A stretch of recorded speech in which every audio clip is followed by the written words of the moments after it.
The Royal Navy is betting its future on robots over warships.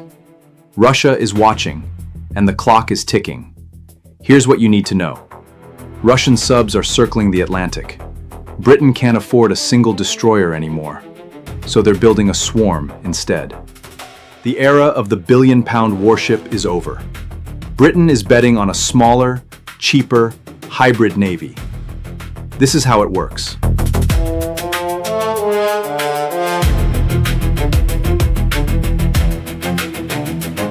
In June 2025, the United Kingdom published its Strategic Defence Review, a document that quietly set in motion the most radical transformation of the Royal Navy since the Cold War. The review called for a fleet that was more powerful, yet cheaper and simpler, built on a high-low mix of crewed, uncrewed, and autonomous platforms. What sounded like bureaucratic language was effectively a death sentence for the traditional destroyer-centric navy that Britain had relied on for decades. By June 2026, the Defence Investment Plan made it official.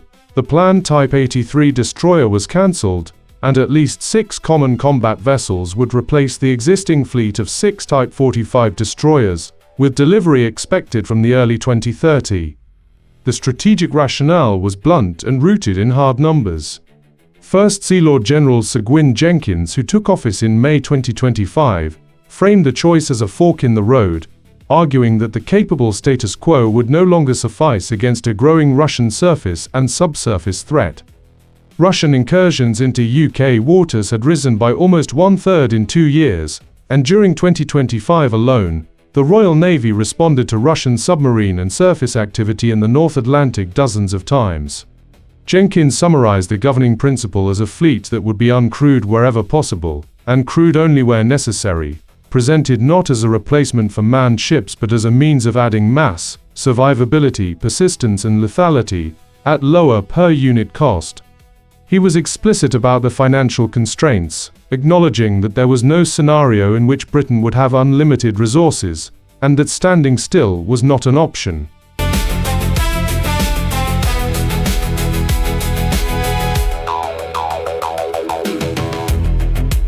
The Common Combat Vessel is not a destroyer in any traditional sense. Unlike its predecessors, the new warship will act as a control hub for uncrewed systems, extending the Navy reach, resilience and firepower without a proportional increase in crew or cost. Rather than concentrating capability in a small number of large, expensive ships, the Royal Navy shift to a hybrid navy will mix crewed and uncrewed capabilities to better suit the pace and nature of modern warfare. Each CCV will work alongside 8 Type 26 and 5 Type 31 crewed frigates, but the real revolution lies in the uncrewed family of platforms that accompany them. These are the Type 91 uncrewed missile platforms, which function as floating missile barges distributing firepower across the battlespace.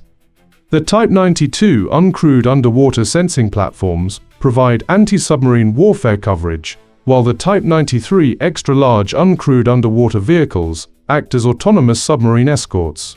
Completing the swarm is the Type 94 uncrewed sensor platform, a radar picket that scans the skies for aerial threats.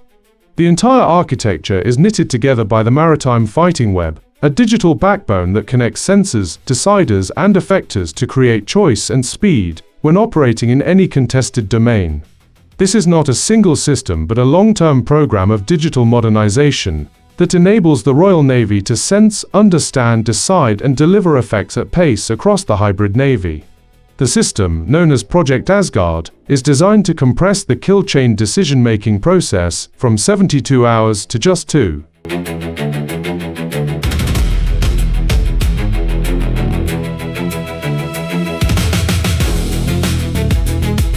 This is not PowerPoint strategy. On the 28th of October 2025, the Royal Navy conducted a 72-hour proof-of-concept exercise for its autonomous Rattler, unmanned surface vessels off the coast of Scotland. 7 Rattler USV were trialled, with 5 operated remotely from the experimental vessel, XV Patrick Blackett, stationed 500 miles away at HM Naval Base Portsmouth. The USV swarmed HMS Tyne and other ships playing the role of foreign warships, feeding live camera and sensor data back to their operators in real time. Commander Michael Hutchinson, commanding officer of Patrick Blackett, called it a really important moment for the Royal Navy as it progresses toward a hybrid navy of crewed and uncrewed platforms, noting that these systems will fundamentally change the way the service fights. The Wargame conducted in March 2026 produced even more striking results. The Royal Navy disclosed that the hybrid model showed substantially increased missile capacity and improved survivability through dispersal, with commanders gaining significantly more tactical flexibility across CASD, carrier strike, and air defense missions. Jenkins has set an aggressive operational timeline: uncrewed gliders for Atlantic patrol this year, uncrewed escorts sailing alongside warships within 2 years, and jet drones launching from Queen Elizabeth-class carriers next year. The service itself has acknowledged that Wargame outcomes reflect their underlying assumptions and an institutional interest in favorable results, so these figures are best read as indicative rather than settled. Nevertheless, the direction of travel is unmistakable, and the evidence from both the Rattler trial and the Wargame has given the Royal Navy confidence to press ahead.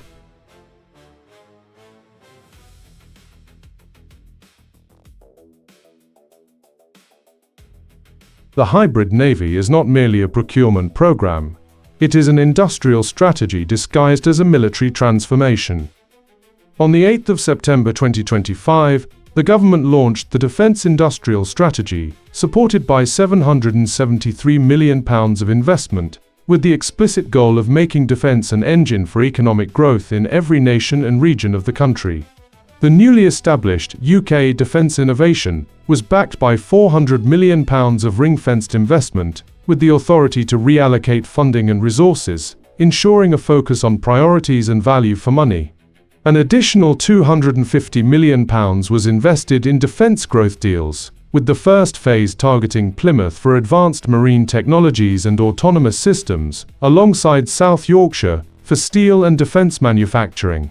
The government also allocated £182 million for skills development, building 5 defence technical excellence colleges and promoting defence careers to 800,000 students. The physical manifestation of this strategy is already visible on the ground. In Plymouth, the Helsing Resilience Factory opened in November 2025, producing the SG-1 Fathom, an autonomous underwater glider powered by AI for hunting enemy submarines. In Belfast, Novantia UK invested £115 million in Harland and Wolff, creating 170 new apprenticeships to build the hulls for CCV and support ships. The defence industry already supports over 460,000 jobs across the United Kingdom, and the government has set a target of adding 50,000 more by 2035. This is the answer to the critics who ask who will operate the swarm. Britain is investing heavily in human capital alongside hardware, ensuring that the industrial base can deliver the new fleet without relying on foreign imports.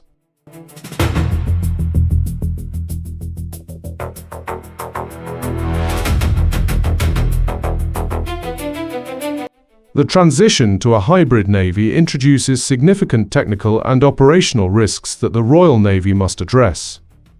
The most critical vulnerability is the Common Combat Vessel itself, which functions as the central command hub for the entire swarm. If the CCV is destroyed or disabled through enemy action, the entire uncrewed network loses its command and control capability, effectively blinding the swarm and rendering the dispersed platform's combat ineffective. This creates a single point of failure that adversaries will inevitably target, potentially rendering the entire hybrid concept useless in high-intensity conflict scenarios. The Royal Navy acknowledges that survivability depends on robust redundancy and failover systems, but these have yet to be proven in live combat conditions. Communication and electronic warfare represent another major technical challenge. The entire maritime fighting web relies on secure, low-latency data links connecting the CCV to its drone swarm across vast oceanic distances. In a contested environment, an adversary with advanced electronic warfare capabilities could jam these communication links, severing the connection between the hub and its uncrewed platforms. The Rattler trial demonstrated successful remote operation from 500 miles. But this was conducted in a benign, non-contested environment, without active jamming or cyber attacks. The operational effectiveness of the swarm under sustained electronic attack remains unproven, and the Royal Navy has acknowledged the need for resilient communications architectures, including satellite backups and autonomous fallback modes. The acoustic signature of autonomous underwater vehicles presents another technical concern. The Type 93 extra-large uncrewed underwater vehicles, while providing valuable scouting and escort capabilities, could potentially increase the overall acoustic footprint of the submarine battle group they are meant to protect.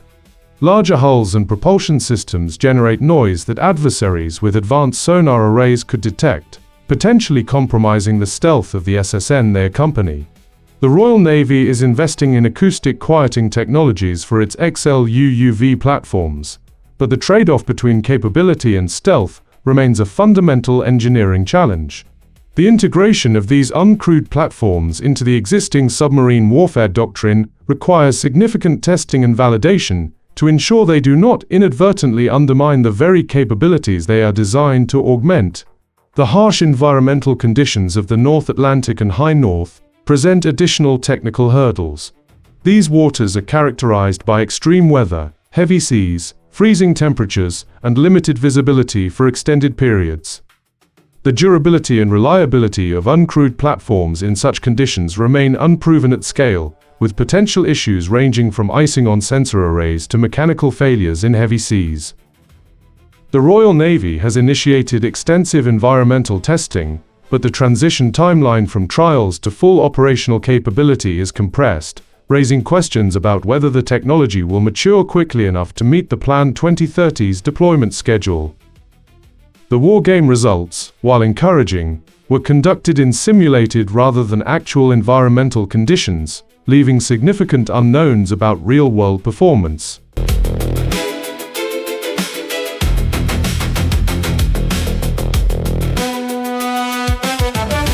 The hybrid Navy concept is underpinned by several key technological innovations that collectively make the transformation feasible. Project Asgard, the AI-driven kill chain system, represents the most significant advancement in naval command and control since the introduction of integrated combat systems. Traditional naval decision-making cycles, from sensor detection to weapon engagement, can take up to 72 hours as information passes through multiple layers of human analysis and approval.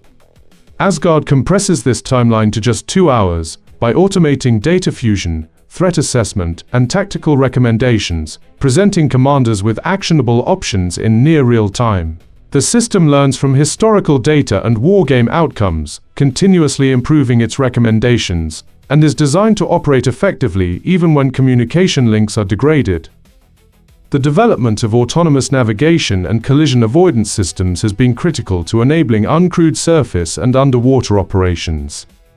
The Type 91, 92, 93, and 94 platforms are equipped with advanced sensor suites and AI-driven navigation algorithms that allow them to operate safely in busy shipping lanes and complex underwater environments.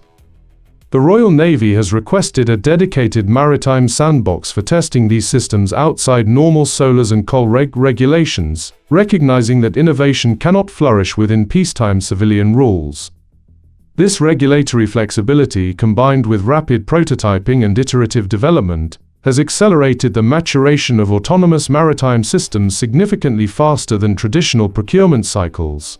The Rattler trial demonstrated that autonomous swarms can operate in coordinated formations without human intervention at the individual vessel level, proving the core technology works.